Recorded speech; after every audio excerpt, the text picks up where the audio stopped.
कल्पना कीजिए वो दौर जब एक आवाज़ के बिना कोई फिल्म पूरी नहीं होती थी, जिसे खुद सरस्वती का वरदान कहा जाता था। भारत रत्न लता मंगेशकर और दूसरी तरफ वो आवाज़ जिसे सुनते ही पत्थर दिल भी पिघल जाए, जादूगर मोहम्मद रफ़ी साहब। जब ये दो आवाज़ें मिलती थीं दोस्तों, तो लगता था जैसे स्वर्ग से संगीत उतर रहा हो। लेकिन एक दिन ऐसा तूफान आया कि इन दोनों ने कसम खा ली, आज के बाद हम कभी साथ नहीं गाएंगे। जी हाँ दोस्तों, हिंदी सिनेमा की दो सबसे बड़ी आवाज़ों ने एक दूसरे से मुंह मोड़ लिया। पूरे 4 साल तक एक भी युगल गीत नहीं, एक भी साथ रिकॉर्डिंग नहीं करी। पूरी इंडस्ट्री हिल चुकी थी, संगीतकार परेशान थे, निर्माता परेशान थे। और फिर साल 1967 में एक गाना रेडियो पर बजा, दिल पुकारे आरे आरे। पूरा हिंदुस्तान झूम उठा। लोगों ने कहा, देखो लता और रफ़ी लौट आए हैं। लेकिन क्या ये सच था? क्या दिल पुकारे ही वो पहला गाना था जो 4 साल की लड़ाई के बाद गाया गया था?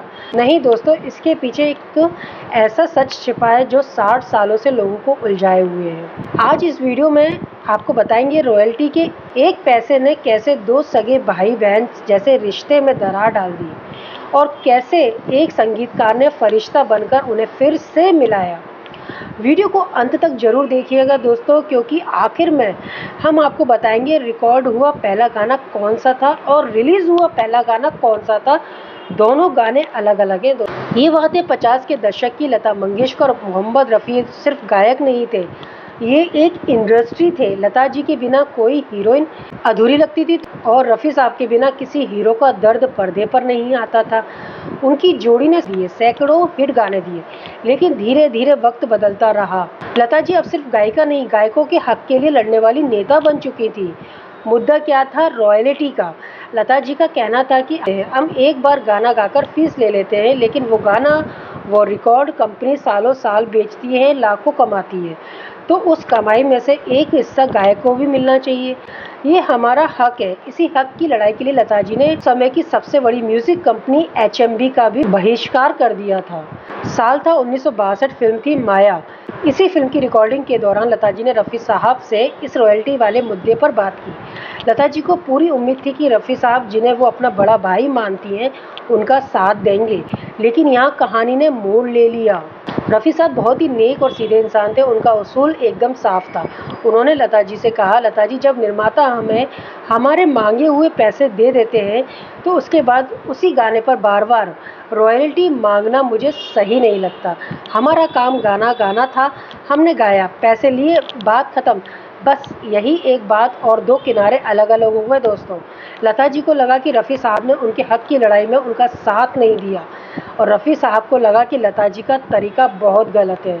यहाँ अहंकार नहीं था, यहाँ दो अच्छे लोगों के दो अलग अलग उसूल टकरा रहे थे। और उसी दिन से दोनों ने साथ में गाना बंद कर दिया। लगभग 4 साल तक। कुछ लोग इसे 3 साल कहते हैं, कुछ लोग इसे 4 साल कहते हैं, लेकिन इंडस्ट्री में इसे 4 साल का बनवास ही कहा जाता है। अब सोचिए इंडस्ट्री का क्या हाल हुआ होगा। संगीतकारों के पास डुएट गाने हैं, लेकिन गाने वाले ही साथ नहीं आ रहे हैं। तो क्या किया संगीतकारों ने? रफ़ी साहब के साथ एक नई आवाज़ को लाया गया, सुमन कल्याणपुर। सुमन जी की आवाज़ लता जी से इतनी मिलती जुलती थी कि आम लोग फर्क ही नहीं कर पाते थे। उस 4 साल के दौरान रफ़ी साहब और सुमन जी ने कई सुपरहिट गाने दिए। नाना करते प्यार तुम्ही से कर बैठे, आजकल तेरे मेरे प्यार के चर्चे। उधर लता जी ने महेंद्र कपूर, किशोर कुमार, मन्ना डे के साथ गाना गाना शुरू कर दिया।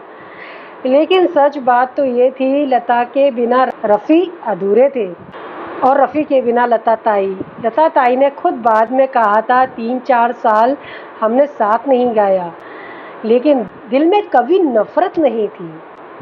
इंडस्ट्री के अंदर ही अंदर सब चाहते थे कि ये दोनों फिर से एक हो जाएं। और यही एंट्री होती है हिंदी सिनेमा के सबसे दिलदार संगीतकार की, शंकर जय किशन जोड़ी के जय किशन की। जय किशन लता जी और रफ़ी साहब दोनों के बहुत करीब थे। उनसे इन दोनों की दूरी देखी नहीं जा रही थी। लता जी ने खुद एक इंटरव्यू में बताया था कि रफ़ी साहब और लता की सुलह कैसे हुई। उन्होंने कहा, मेरे फिल्म इंडस्ट्री में 25 साल पूरे होने पर एक जश्न रखा गया था, एक लाइव कॉन्सर्ट था। वहाँ मैंने और रफ़ी साहब ने पहली बार बर्फ़ तोड़ी और साथ में गाया। उसके बाद जय किशन ने बीच में पढ़कर हमारी सुलह करा ही दी। कुछ किताबों में लिखा है कि जय किशन ने लता जी के घर जाकर उन्हें मनाया था। वजह चाहे जो भी हो दोस्तों, इतना तय है कि अगर जय किशन ना होते शायद ये लड़ाई और लंबी खिंच जाती।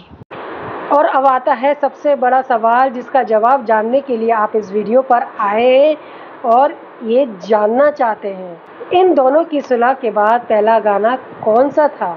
यहीं पर 60 साल से सबसे बड़ा कन्फ्यूज़न चल रहा है दोस्तों। अगर आप गूगल पर सर्च करके देखेंगे तो हर जगह आपको मिलेगा दिल पुकारे आरे। फिल्म ज्वेल थीफ जो आई थी 1967 में, संगीतकार थे एस.डी. बर्मन। ये बात आधा सच है और आधा झूठ। सच ये है कि दिल पुकारे वो पहला गाना था दोस्तों जो सुलह के बाद रिलीज़ होकर सुपर हिट हुआ। जब ये गाना बजा तो लोगों ने कहा, लता रफ़ी की जोड़ी वापस आ गई है। लेकिन रिकॉर्डिंग की बात करें दोस्तों तो सुलह के बाद सबसे पहला युगल गीत जो दोनों ने साथ में रिकॉर्ड किया था वो फिल्म थी पलकों की छाँव में। उस फिल्म का गाना था। ये फिल्म शंकर जयकिशन के संगीत में बन रही थी। जय किशन ने सुलह कराते ही सबसे पहले इसी फिल्म के लिए दोनों को स्टूडियो में बुलाया था। लेकिन किस्मत देखिए दोस्तों, पलकों की छाँव में फिल्म को रिलीज़ होने में बहुत देर हो गई। वो 1967 से भी काफ़ी बाद में रिलीज़ हुई। उधर एस.डी. बर्मन दादा जो बहुत ही समझदार थे, उनको जैसे ही पता चला कि लता और रफ़ी में सुलह हो गई है, उन्होंने तुरंत अपनी फिल्म ज्वेल थीफ के लिए दिल पुकारे गाना दोनों से रिकॉर्ड करवा लिया और जल्दी से फिल्म को रिलीज़ कर दिया। तो अब हिसाब साफ हो गया दोस्तों। रिकॉर्ड होने वाला पहला गाना था पलकों की छाँव में की फिल्म का। संगीत दिया था जय किशन ने। रिलीज़ होकर हिट होने वाला पहला गाना बना दिल पुकारे आरे ज्वेल थीफ का, जिसका संगीत दिया था एस.डी. बर्मन ने और जो रिलीज़ हुई थी 1967 में। दिल पुकारे सारे आरे आरे। इस एक फ़र्क को बहुत कम लोग जानते हैं दोस्तों, और इसी वजह से आज भी लोग बहस करते रहते हैं आपस में। उसके बाद तो फिर लता रफ़ी ने पीछे मुड़कर नहीं देखा। झुक गया आसमां, बेदर्द जमाना क्या जाने, एक से एक बढ़कर गाने दिए। रफ़ी साहब आखिरी दम तक लता जी को अपनी बहन मानते रहे और लता जी रफ़ी साहब को अपना बड़ा भाई। तो मेरे प्यारे दोस्तों, ये थी कहानी एक पैसे की रॉयल्टी की लड़ाई की, जो उसूलों की लड़ाई बन गई, जिसने 4 साल तक दो महान आवाज़ों को अलग रखा और फिर एक गाने ने सब कुछ ठीक कर दिया। दोस्तों एक बात और आप बताएंगे, क्या लता जी की वजह से सुमन कल्याणपुर का करियर बर्बाद हो गया था? ये कहानी थी दो जिद्दी, दो सच्चे लोगों की। एक बहन थी जो अपने पूरे गायक परिवार के हक के लिए लड़ रही थी। एक भाई था जो अपने उसूल से हटना पाप समझता था। 4 साल दोस्तों उन्होंने एक दूसरे से बात नहीं की, साथ नहीं गाया। लेकिन क्या आप जानते हैं, इन 4 सालों में एक बार भी लता जी ने कभी रफ़ी साहब के खिलाफ एक शब्द नहीं कहा और रफ़ी साहब ने भी कभी लता जी के लिए गलत नहीं बोला। उनकी लड़ाई गानों की थी, मन की नहीं। और जब वो 4 साल बाद मिले तो जय किशन के स्टूडियो में, कहते हैं लता जी की आंखों में आंसू आ गए थे और रफ़ी साहब ने सिर्फ इतना कहा, लता मेरी बहन, देर कर दी तुमने।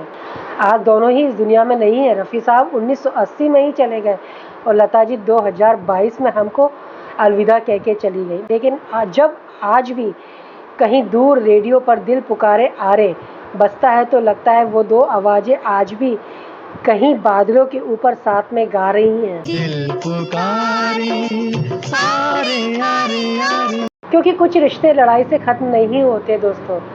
अब मैं आपसे एक सवाल पूछना चाहती हूँ, दिल से जवाब दीजिएगा दोस्तों। इस कहानी में क्या आपको लगता है लता जी को रॉयल्टी मांगना सही था? क्या गायकों को अपना हक मांगना चाहिए था? या रफ़ी साहब सही थे कि एक बार पैसा ले लिया तो फिर दोबारा से क्या मांगना? कौन सही था, बहन या भाई? नीचे कमेंट लिखकर बताओ, लता जी या रफ़ी साहब। मैं आपका हर कमेंट पढ़ूंगी। और हाँ, अगर इस कहानी ने आपके दिल को कहीं छुआ हो तो इस वीडियो को उस इंसान के साथ शेयर कर दो जो आज भी पुराने गानों को दिल से सुनता है दोस्तों। क्योंकि पुराने गाने सिर्फ गाने नहीं, हमारे माँ बाप की यादें हैं। चैनल को सब्सक्राइब कर दीजिएगा क्योंकि अगली कहानी और भी ज़्यादा रुलाने वाली है। मिलेंगे आपसे अगले वीडियो में, तब तक के लिए अपना और अपने परिवार का अच्छी तरह से ख्याल रखिएगा दोस्तों। Thank you.